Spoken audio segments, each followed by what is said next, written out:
নমস্কার বন্ধুরা, আমি মধুমিতা মধুস কিচেন থেকে তোমাদের একটা নতুন আর একটা রান্না করে দেখাচ্ছি। রান্নাটা হলো একটা বাড়িতে আমি তৈরি করি ডিমের কারি। সেই ডিমের কারিটা কীরকম হয় সেটা তোমাদের করে দেখাই আজকে। একটু ডিমের কারি তোমরা দেখো, এটা অন্যরকম ডিমের কারি। তোমাদের ভালো লাগলে নিশ্চয়ই তোমরা করে খাবে। আমি রান্নাটা আরম্ভ করি। ইন্ডাকশানে ফ্রাই প্যানটা বসিয়ে দিয়েছি। ফ্রাই প্যানটা গরম হচ্ছে, আমি একটু তেল দিই প্রথমে। এই রান্নাটা সর্ষের তেলে হবে, প্রথমে সর্ষের তেল দিলাম।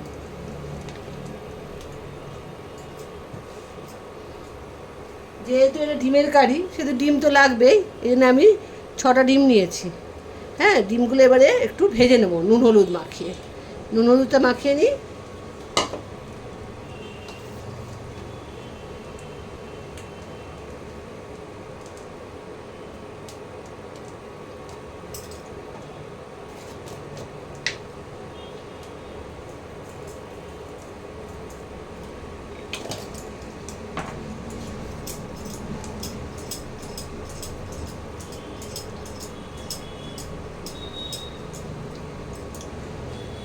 তেলটা গরম হচ্ছে।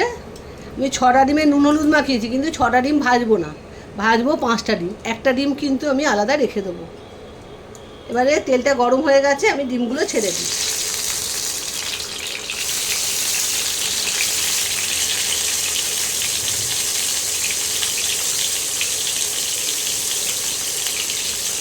হালকা করে ডিমগুলো একটু ভেজে নেব।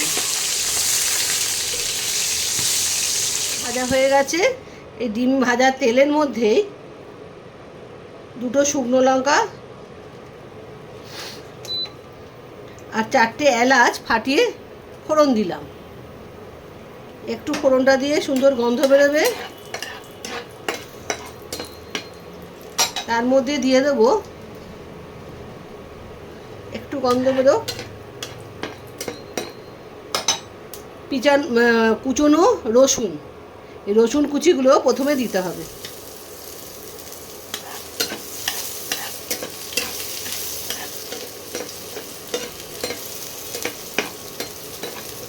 রসুনের গন্ধটা একটু চলে গেলে তারপরে এই পেঁয়াজ কুচিগুলো দিতে হবে, সেটাও আমি দিচ্ছি। এবারে এই পেঁয়াজ কুচিগুলো দিয়ে দিলাম। ডিম বুঝে পেঁয়াজ দেবে। আজ 6টা ডিম বলে সেই মতো আমি পেঁয়াজ দিয়েছি। 3খানা মাঝারি সাইজের পেঁয়াজ কুচি করে দিয়েছি। এবার এগুলো একটু ভাজা ভাজা করতে হবে। পেঁয়াজগুলো ভাজা ভাজা হয়ে এসছে, আর বেশি ভাজা যাবে না, তাহলে বেরেস্তা হয়ে যাবে। এবারে মশলাগুলো আস্তে আস্তে আমি দিয়ে দেবো। আন্দাজ মতো লবণ দিলাম।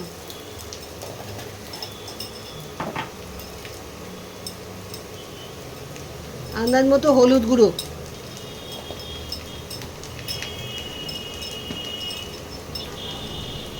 তোমরা যেরকম ঝাল খাবে সেরকম ঝাল দেবে। আমাদের বাড়িতে যেরকম খায় আমি সেরকম দিলাম। তোমরা তোমাদের আন্দাজ মতো ঝাল দেবে।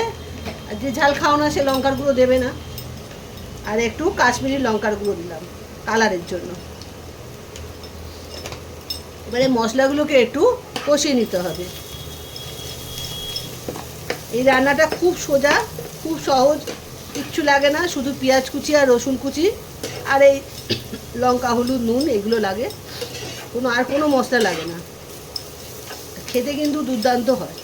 এবারে জল দিয়ে দেবো। খুব তাড়াতাড়ি রান্নাটা হয়ে যায়।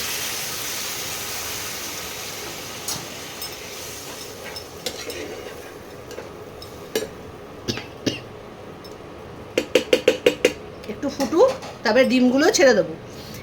একটা ডিম আমি ভাজিনি, বাকি সব ডিমগুলো আমি ভেজেছি অল্প করে। এবারে আমি ডিমগুলো ছেড়ে দিচ্ছি, এই ভাজা ডিমগুলো। আর একটা ডিম আমি রেখেছি, ওটা লাস্টে কি করব তোমাদের সেটাও দেখাবো। এবারে আমি একটু ঢাকা দিই। 5 মিনিট বাদে আবার তোমাদের 5 মিনিট হয়ে গেছে। এবার ঢাকাটা খুলছি, হয়ে এসছে। এইবারে যে একটা ডিম আমি রেখেছিলাম সেই ডিমটাকে দিয়ে পেঁয়াজ ঘষা দিয়ে আস্তে আস্তে এর ওপরে দিয়ে দেবো। পুরো ডিমটাকে এভাবে আস্তে আস্তে দিয়ে দেবো, গোটা ডিমটাকে।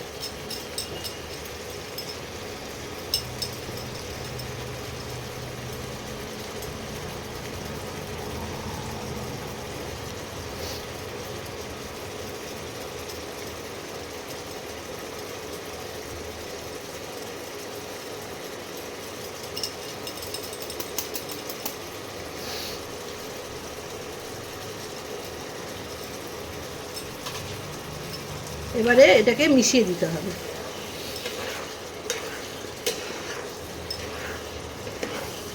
এই ডিমের কারিটা একবার করে খেলে খুব সুন্দর খেতে হয়, বারবার করে খাবে তোমরা। পুরো ভিডিওটা দেখো। এই গায়ে মাখা মাখা হয়ে গেছে। এইবারে একটু